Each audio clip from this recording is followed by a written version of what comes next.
जय Maharashtra public. तर बघा इकडं मी काम आवरायला घेणार आहे आता सकाळी सकाळी, कारण बाळाची खूप जास्त पॉटी वगैरे केलेले कपडे पडलेले आहे, तर ती मला पहिली धुवून घ्यायची आहे. तर बघा मी इकडं बाळाचे कपडे वगैरे धुवून टाकलेले आहे सुकायला. आणि मी नाश्त्याला रवा बनवला होता, तर रवा वगैरे खाऊन मग भांडे वगैरे घासून घेतले. त्यानंतर बाळाला पण आंघोळ घालायचा टाईम झाला होता, मग त्याची मालिश वगैरे करून घेतली, त्याला मस्त आंघोळ वगैरे घालून घेतली.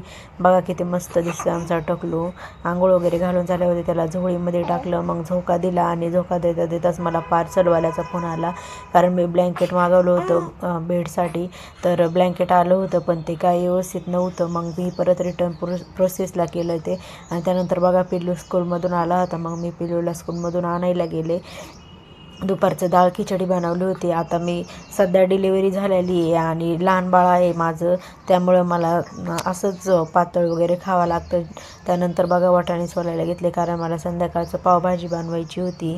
आणि प्लीज तुम्ही मोठा आयडिया असेल तर खूप सारे सपोर्ट करता, माझ्या आयडीला पण सपोर्ट करा.